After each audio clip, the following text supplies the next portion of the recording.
The crowd at the edge of the Thornfield Market Square had gathered in the way English crowds always gathered when something was wrong. Quietly, with a studied pretense of not looking, their faces turned at just the angle that said they were looking at everything. Dorothea Hale did not belong to that crowd. She belonged to the counter of her late father's apothecary, to the ledger balanced on her forearm, to the small brass bell above the door that had not stopped ringing since 7:30. She belonged. Her father's solicitor had taken pains to remind her just that morning.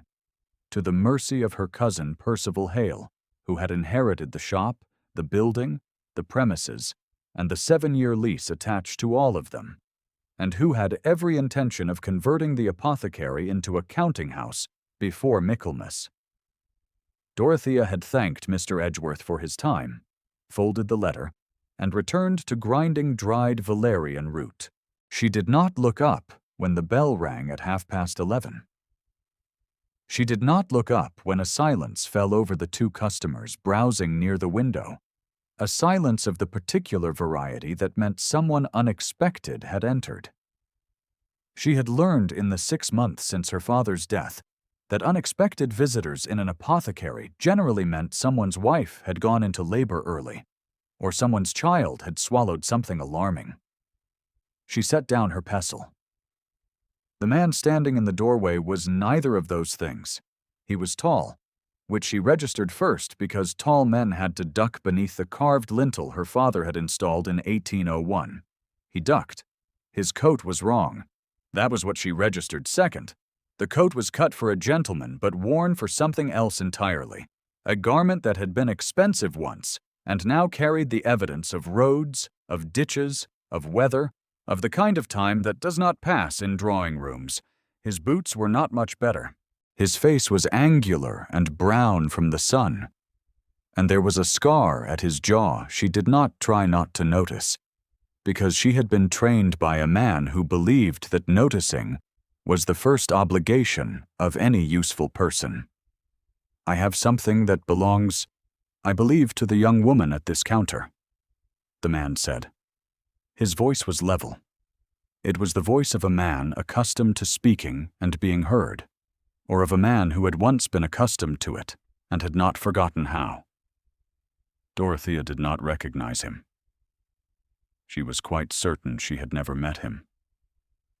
And yet something in the particular register of his voice, in the unhurried weight of it, produced a sensation along the back of her neck that she would have been unwilling to explain to any person in the shop. "I cannot think what that might be," she said. "I have nothing to lose." He set the locket on the counter. She looked at it for the space of 3 full seconds before she looked back up at him. The locket was silver, oval, worn at the clasp in the manner of a thing long carried in a pocket or around a neck. On its face were the initials E.H., engraved in a cursive she had copied, as a child of 8, from the letter pressed into her palm by her father when he first showed her the portrait inside. Elizabeth Hale, her mother. Dead these 18 years. The locket had gone missing the morning of her father's funeral, lifted, she had assumed, by the small chaos of mourners and the careless grief of a household without its head. "Where did you find it?" she said. Her voice was steady. She was glad of that. "In the possession of a man named Josias Croft," he said, "who is presently in the care of the Thornfield magistrate. It is a long account, Miss Hale. Longer, I think, than is appropriate for a shop counter." The two customers near the window had stopped pretending to browse. Dorothea was aware of them with the part of her attention that she had learned to keep always slightly aside, the part her father had called situational courtesy, and the rest of the world called simply watching one's back. "I do not know you, sir," she said. He looked at her for a moment. There was something in the look that she could not categorize, not pity, not assessment, not the particular weighing expression of men who had heard she was to be turned out of her father's shop and were calculating the arithmetic of her situation. Something older than any of those. "No," he said. "You would not. I left before you were born." If you are newly arrived to this story, remain close. What has been returned is only the first of many things. Her name was Dorothea Hale.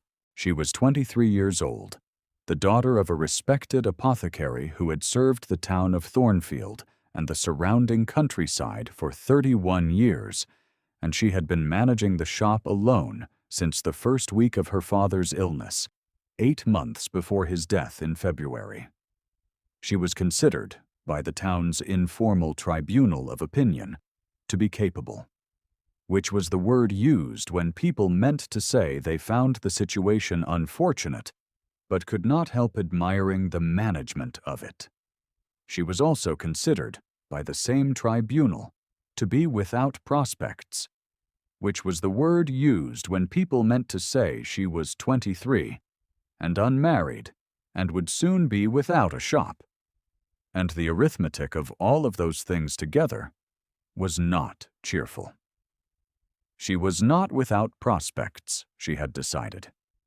She was without the kind of prospects the tribunal was accustomed to cataloging. She had a formidable knowledge of medicinal preparations and their properties. She had her father's correspondence with 3 other apothecaries in the county. She had a reference letter from Dr. Merriman, who had worked with her father for 15 years, and who had told her, on the morning of the funeral, that she was the best student her father had ever trained, and that it was a pity and a waste and a great stupidity of the law that she could not simply take the shop over and continue to run it. She had not cried in front of Dr. Merriman. She had thanked him, folded the reference letter, and returned to receiving condolences. The man with the locket was not in the shop the following morning. She had expected, in a vague and cautious way, that he might be. She had arranged her face and her composure accordingly, and felt slightly foolish when the bell rang at 8:30 and produced only Mrs. Fenwick, who wanted more of the preparation for her husband's knee. She asked, with the deliberateness of a woman who had decided to ask and did not intend to seem as though she had thought about it, whether Mrs. Fenwick had seen a tall man at the edge of the market square yesterday. Mrs. Fenwick had not. She asked Mr. Whitmore the baker when he came in for his wife's tincture at 11. Mr. Whitmore had seen someone. Tall, brown coat, brown from the roads rather than the dye. He had spoken to the magistrate's man at the corner of Peach Lane, and then walked east, toward the old Hale estate. Not the apothecary. The estate proper. Thornfield Grange, which had stood empty these 12 years, and which her cousin Percival had recently let, or attempted to let, to a party whose name Mr. Whitmore had not caught. Dorothea set down her pen. Thornfield Grange had belonged to the elder branch of the Hale family, her father's elder brother's line, for 112 years. Her uncle Edmund Hale had died without an heir, or so the law had determined, on the grounds that his son and only child, Edward, had last been seen alive at the Battle of Albuera in 1811, had not been confirmed dead, but had not returned, and had not communicated with any person in England for 11 years. The estate had passed to Percival, Edmund's nephew by a second cousin, who had proceeded to manage it with the careful enthusiasm of a man who had never expected to have an estate, and was therefore uncertain whether he was permitted to enjoy it. Edward Hale would have been, at the time of his disappearance, 22 years old. The man who had set the locket on her counter was, she would estimate, 33. She counted. She counted again. She picked up her father's letter case, which she had not opened since March, and sat down with it on the stool behind the counter.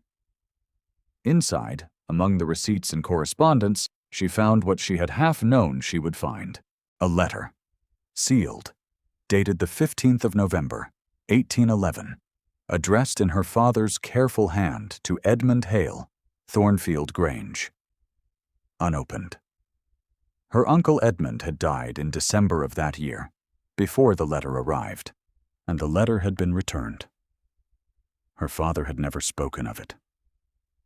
She held it now in both hands, feeling the stiffness of it, the particular weight of something that had waited 12 years to matter. She did not open it. She set the locket beside it on the counter and looked at the two of them together. The locket that had been her mother's, and the letter that had been her father's unspoken knowledge, and felt with some certainty that the man who had returned the first was the answer to the second. She closed the shop an hour early. It was the first time she had done so in 6 months. Thornfield Grange sat a mile and a half east of the market square on a drive of elm trees that had grown inward over the years, and now formed a vault of interlocking branches that made the approach feel, in November, like walking into something older than the house itself. The grass on either side was long and gone to seed. The stone of the facade was clean, which meant someone had been at it recently, and there was light in the east wing's upper windows, which meant someone was living there. She did not allow herself to hesitate at the gate. He was in the library. A servant she did not recognize, young and uncertain, led her through a hallway that still smelled of her Uncle Edmund's pipe tobacco, or her memory of it, and opened a door onto a room with floor-to-ceiling shelves and a fire already well established, and the man from the apothecary standing at the window with his back to her. He turned when she entered. He had changed his coat. This one was better, though still not quite right for a man in a great house. Still the coat of someone who had recently had occasion to be somewhere else entirely. "Miss Hale?" he said. He did not seem surprised. He seemed as though he had spent the interval since yesterday in a state of careful preparation, which she found, without being able to explain why, reassuring. "I should like to know," she said, "precisely who you are." He told her. It took some time. His name was Edward Hale. He had not died at Albuera. He had been wounded and taken, not by the French, but by the particular confusion of a cavalry engagement in which he had gone down, been separated from his regiment, and spent 6 weeks in a Spanish farmhouse delirious with a fever that had nearly finished what the battle had begun. When he recovered, he had been transferred to a Portuguese hospital, then a British one, and by that time his name had been entered on a list of the fallen by an officer who had seen his horse go down and assumed the rider had gone with it. He had spent 3 years in Portugal, first recovering, then in a decision he named with the particular brevity of a man who has explained it to himself many more times than he has explained it to others, choosing not to return. "Choosing," Dorothea said. She did not make it a question. "There was a woman," he said. He looked at the fire. "A Portuguese widow whose husband had died at the same engagement. I believed for a time that I might build a life that was not this one." He paused. "She died. The fever returned, in her case with less mercy. I was left with a house I had no claim to, a country I was not native to, and a name that was registered as dead in England." He looked back at her. "It took me 4 years to resolve the question of whether returning would be possible, legally and practically, and 2 more to resolve the question of whether it was right." 6 years, she said. "Your father died." "Yes." "He died believing you were dead." The silence in the room was of a kind she had not experienced since the morning after her own father's death, when she had come down to the shop at 6 in the morning and found it exactly as he had left it, and understood, with a comprehension that went below thought, that nothing would be the same. "I know it," Edward Hale said. "I do not ask you to forgive it. I do not know that I have forgiven it myself." She held this. Outside the window, the elm drive was going dark, the last November light retreating from the vaulted branches. "The locket," she said. How did Josias Croft come to have it? He had found the locket in her father's effects. Not stolen from the funeral, as she had supposed. left deliberately by her father, with Josiah Croft, a man of odd jobs and occasional dishonesty who had also, it emerged, been paid by Percival Hale to make quiet inquiries about the Market Square apothecary, its income, and the identity of anyone who might have standing to contest its inheritance. Her father had known about Percival's inquiries. He had placed the locket with Croft as insurance of a kind, a piece of evidence that could not be disputed, given to a man who was not quite trustworthy, on the theory that an untrustworthy man with something valuable would eventually produce it, rather than let it be forgotten. "My father was more strategic than I gave him credit for," Dorothea said. "He knew something was coming," Edward Hale said. "He sent me a letter in 1811. I received it eventually, in 1817, through a succession of forwarding addresses. I did not answer it. I was not yet ready to answer it." He looked at her steadily. "It told me, among other things, about you. That you had grown into someone very like himself. That he was proud of the knowledge, and sorry that the law could not accommodate it." She understood what her father's letter had been for. She understood why it had been sealed and addressed and never sent. Her father had believed, on the 15th of November, 1811, that his nephew was alive and had not yet decided to come back, and he had wanted Edward Hale to know what was at stake if he continued not deciding. "He never gave up believing you were alive," she said. "No," Edward Hale said. "He wrote as much. He said he had no evidence, only a certainty he could not account for, and that he had decided to trust it." She thought of the stool behind the counter, and the letter case, and the months of mornings she had spent in the shop alone, and the quality of her father's particular silences when she had asked, once or twice, about their cousins at the Grange. The way he had turned to the window, the way he had not answered directly. There is a moment in most lives when the meaning of a silence, previously opaque, becomes suddenly legible. Dorothea Hale stood in her dead uncle's library with her father's unopened letter in her coat pocket and felt that moment arrive. If this story moves you, let it settle before you put it away. Some things take more than one listening. Percival Hale arrived the following morning. He had received, apparently, a communication from the magistrate's office, and he arrived in a state of agitation that he was wearing poorly. He came to the apothecary first, which told her what he knew and what he was afraid of. He was a fair man of 45, with careful gray whiskers and the look of someone who had spent 2 decades being correct about small things and was unaccustomed to the sensation of being largely wrong. He was not cruel. He was, in the architecture of the situation, the person whose careful, legal, entirely procedural accumulation of inheritance was about to be undone by a man he had believed the law had long since disposed of. "Miss Hale," he said. He did not sit down. She did not offer him a seat. "I understand there has been some communication with a person claiming to be my late cousin Edward. The magistrate has the documentation," she said, "and his regiment's records, and the hospital's records from Lisbon, and a signed statement from his former commanding officer, who is presently alive and in Devonshire." She did not look up from her mortar. "I understand there are also 3 men from his Portuguese village who can confirm his identity, 2 of whom have been written to, and 1 of whom is expected in England by February." Percival was quiet for a moment. "You have been busy," he said. "I have been helpful," she said. "It is a habit." He looked at the counter. He looked at the locket, which she had set there in the morning, as she sometimes set small things she needed to think about. He looked at the door. "This will go to the courts," he said. "Very likely," she said. "Although Mr. Edgeworth has reviewed the evidence and indicated that a challenge would be difficult to sustain.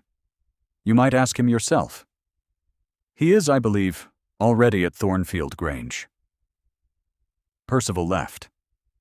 She watched him go from the window, his shoulders carrying the particular set of a man recalculating the dimensions of a room he thought he had already measured.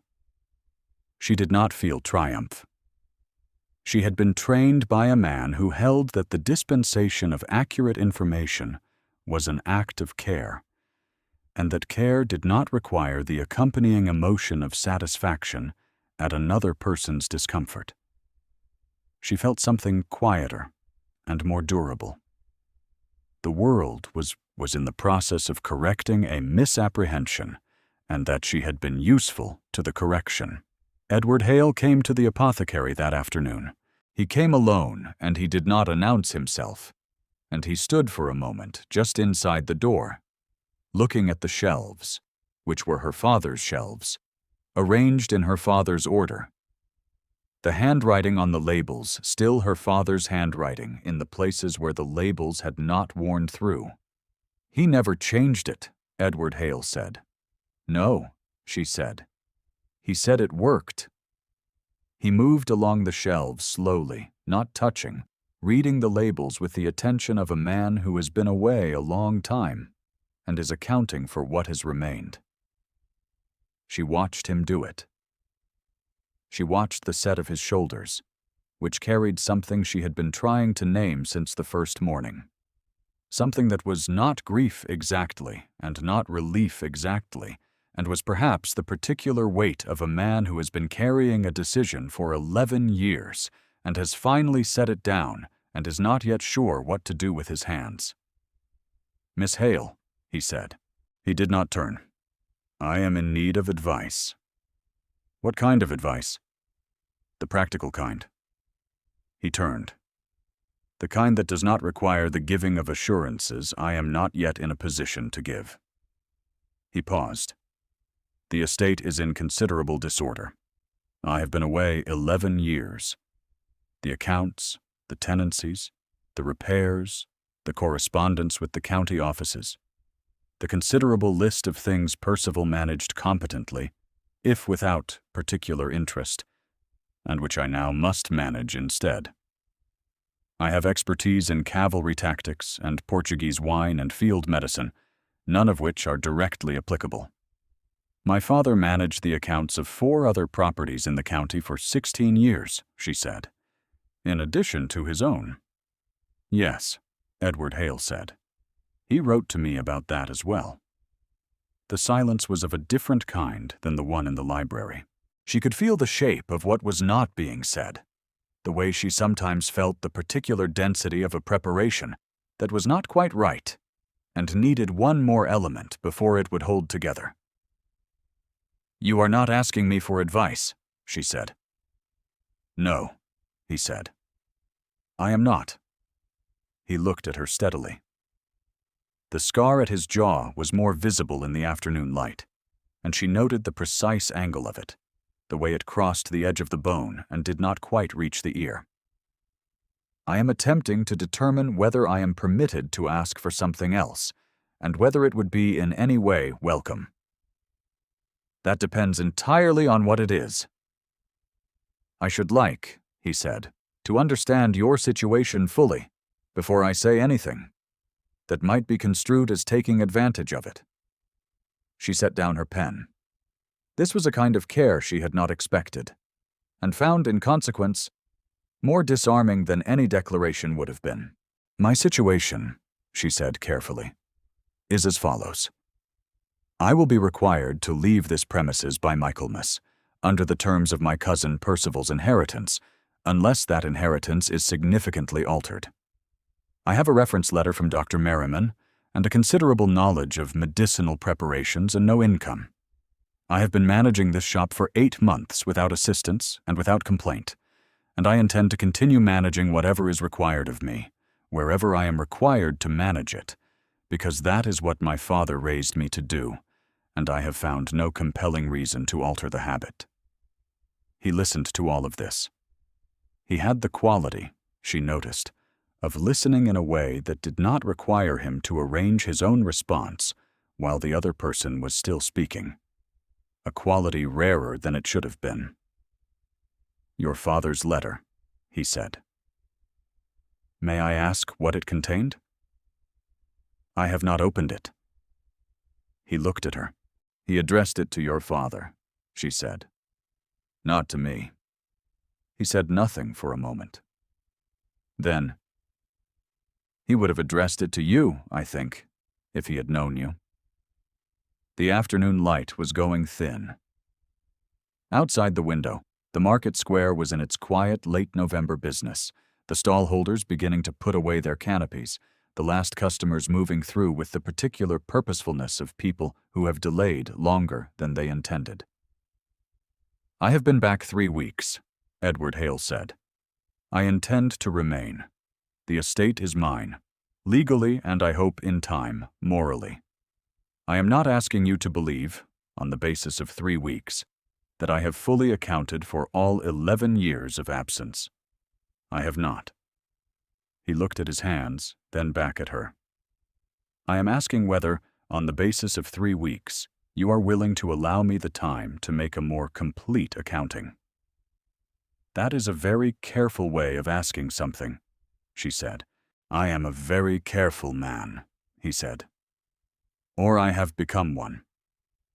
The becoming took some time." She looked at him. She looked at the locket on the counter between them.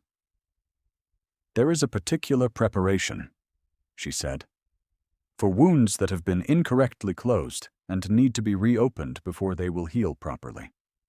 My father taught me to make it." She paused. "It is not comfortable, but it is effective."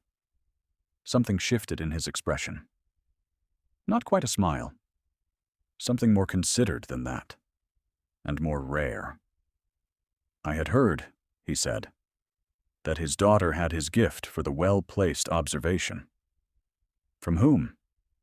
"Mr. Edgeworth, who has apparently known you for 6 months, and is of the opinion that the county has not yet understood what it has in you." She felt the warmth of this move through her before she could stop it, and she was glad the afternoon light was dim enough that her face was not fully legible. "Mr. Edgeworth has known me since I was 4 years old," she said.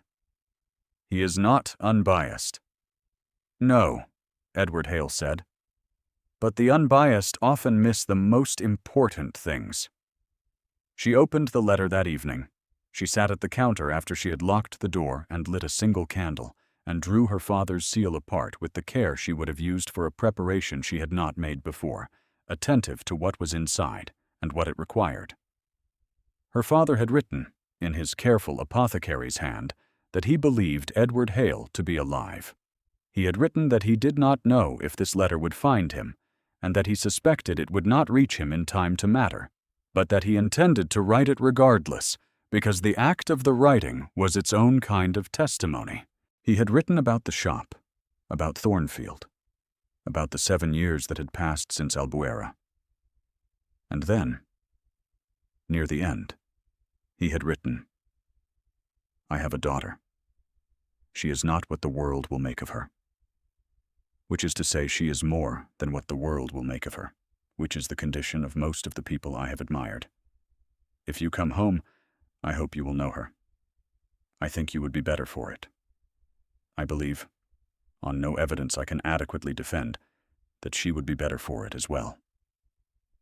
Dorothea sat with this for a long time. The candle was burning low when she folded the letter and set it beside the locket, and understood that her father had been, as she had suspected for 8 months, considerably more strategic than she had ever given him credit for. She was not at the apothecary the following morning when Edward Hale came. She was, instead, at Thornfield Grange, in the estate's small study, going through the accounts ledger that the Grange's steward had left in considerable disorder, because she had determined, sometime in the night, that whatever came next, she was not going to wait for it to arrive at her counter. He found her there at 10 o'clock. He stood in the doorway of the study in a coat that was finally the right coat, as though the estate itself had decided to present him more accurately, and looked at the ledger open on her lap and the list of outstanding tenancy renewals she had already begun to compile on a separate sheet. He did not say anything for a moment.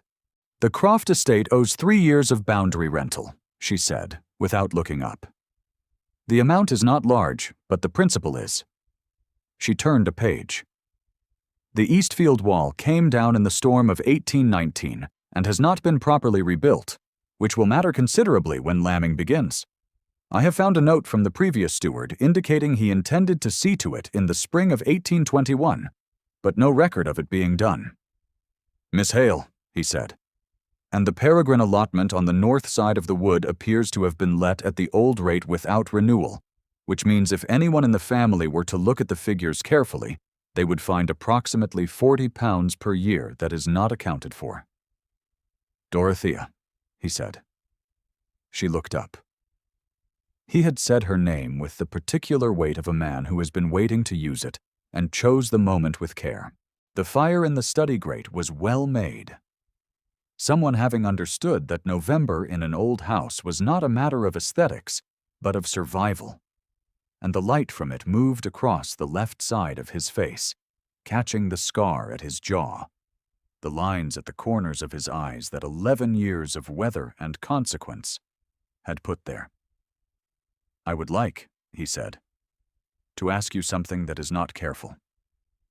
She set the ledger down. The question he asked her was, in the event, quite short. He stood in the doorway of his dead father's study and said what he meant in the manner she had already noticed was his. Plainly, without ornamentation, without the apparatus of performance that men of his rank generally employed when they wished to appear as though they were not asking for what they wanted. She did not answer immediately. This was not because she did not know her answer, but because she had been alone in the management of her world for long enough that the arrival of someone who did not require her to manage him required a moment of genuine reorientation. "You have been back," she said, "for 3 weeks." "Yes." "You intend to remain?" "Yes."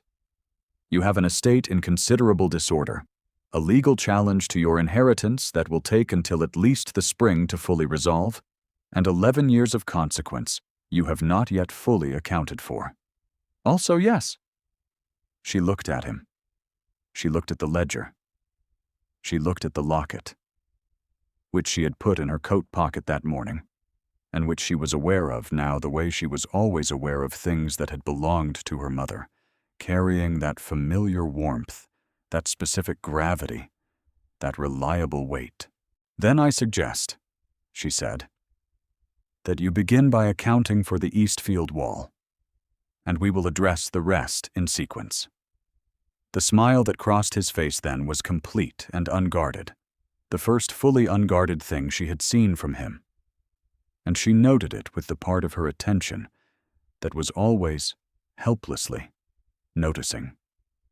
The way it moved his whole face, the way it reached his eyes and stayed.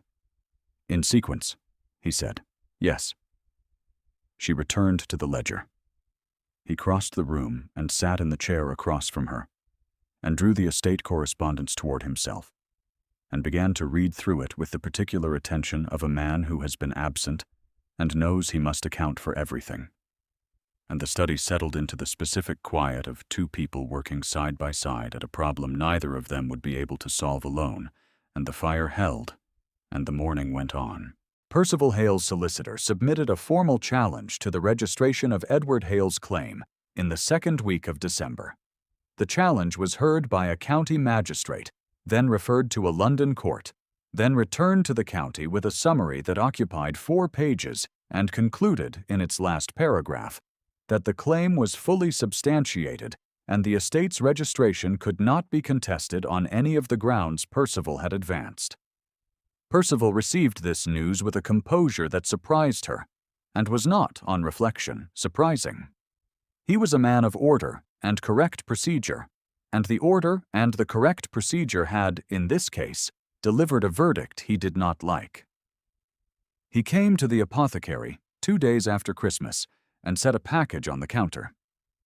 Inside was a small carved wooden box she recognized at once, Her father's instrument case, the one he had taken on house calls, the one she had spent hours as a child being allowed to open and examine under his supervision.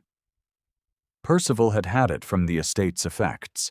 He set it before her without explanation, looked at her for a moment with the expression of a man who has understood something recently and is not yet comfortable with the understanding, and said, "I was told, by Dr. Merriman, that your father intended this for you." He paused. "I should have been told sooner. I am sorry for it." It was not nothing. She accepted it as what it was. The apothecary passed to her in January. By arrangement between Edward Hale and the legal machinery that had been set in motion in the autumn. This was not announced in any public forum. It was accomplished by letter, by signature, by the specific procedural satisfaction of things being correctly arranged. And Dorothea received the documentation from Mr.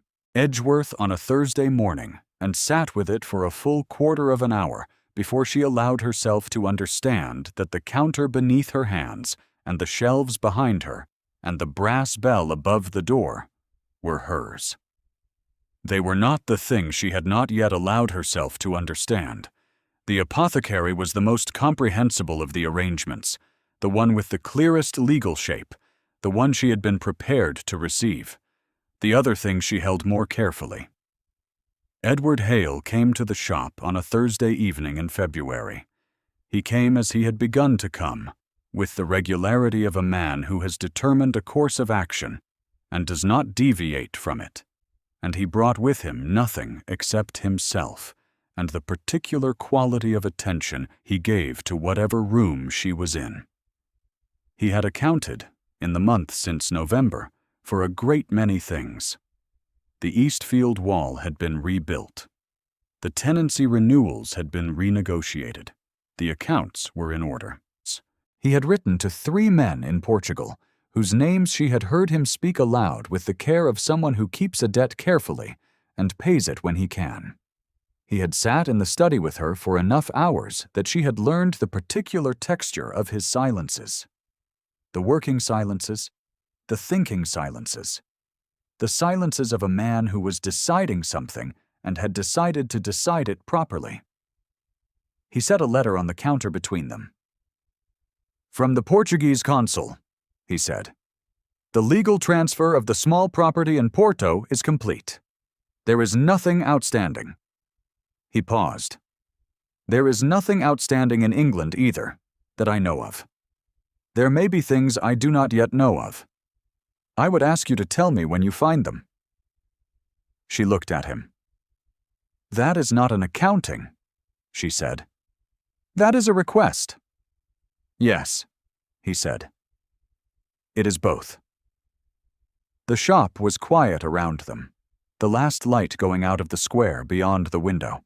The candles she had lit at 4 o'clock were burning well, and the smell of beeswax and dried valerian, and the particular cold edge of winter evenings coming through the door that was not quite fully sealed at the bottom, filled the room with the specific quality of home.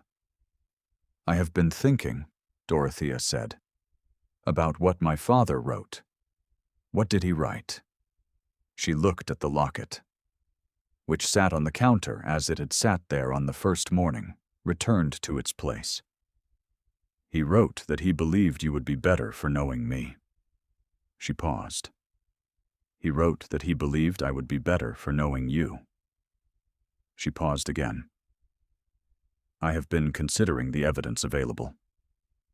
"And?" "He was generally correct," she said, "in his assessments." He was still for a moment.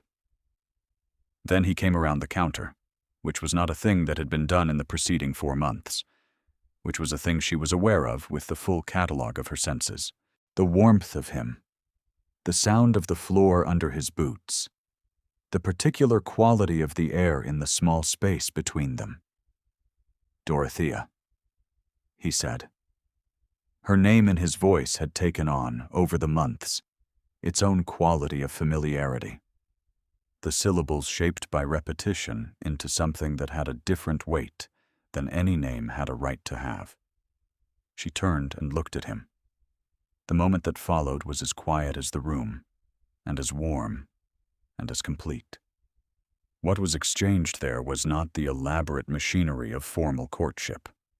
Because formal courtship belongs to ballrooms and card parties and the deliberate management of appearances, and neither of them was, at this point in the account, interested in the management of appearances.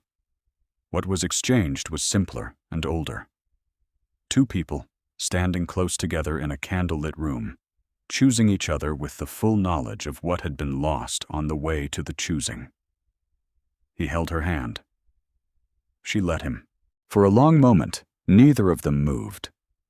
That was the whole of it. And it was enough. Spring came to Thornfield with the tentative quality of springs in the north of England, cold one morning and improbably warm the next.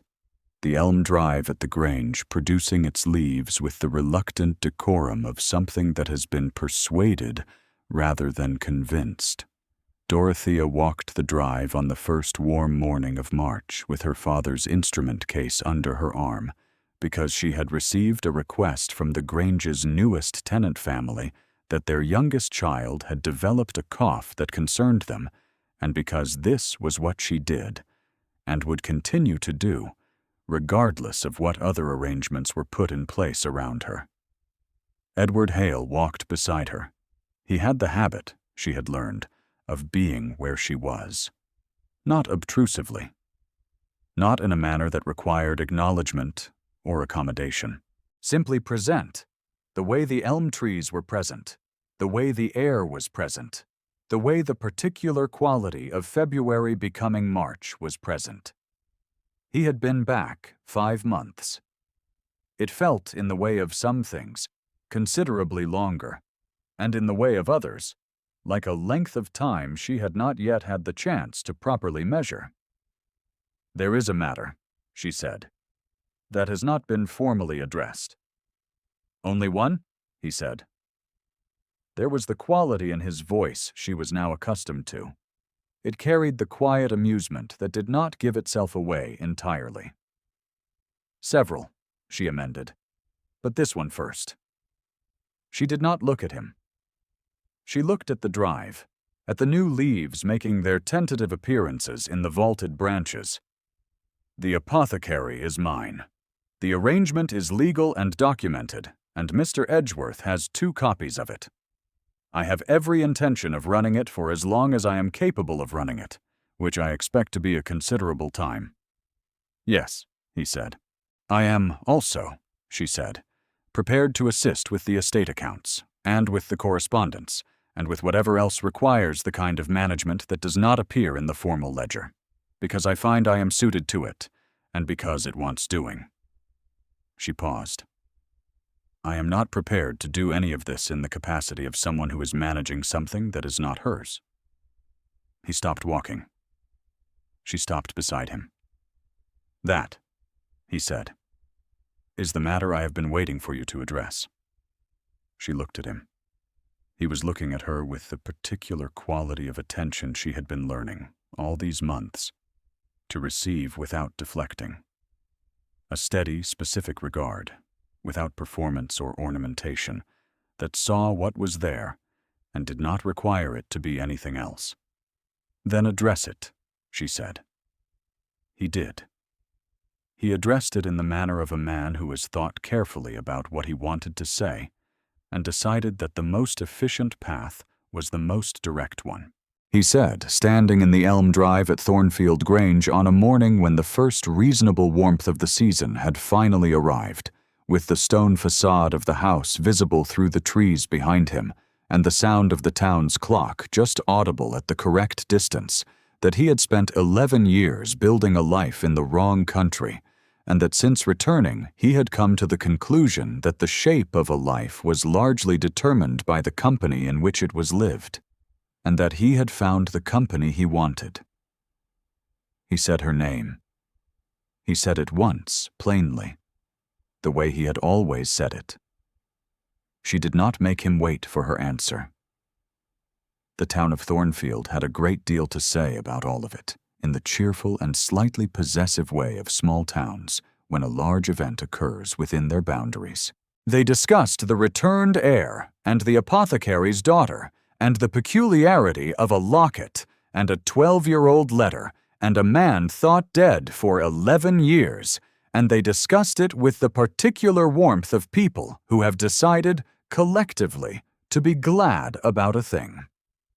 Mrs. Fenwick said she had suspected something from the first morning, which was not true, but was an account she was entitled to. Mr. Whitmore said the Elm Drive had looked considerably better this spring, which was true, and which he attributed to the new management of the grounds, which was also true. Dr. Merriman said nothing. He came to the apothecary in April, the morning after the notice of the forthcoming marriage appeared in the county register, and stood at the counter for a moment, looking at the shelves, which were still in her father's order, and at the locket, which sat in its place beside the old brass scale.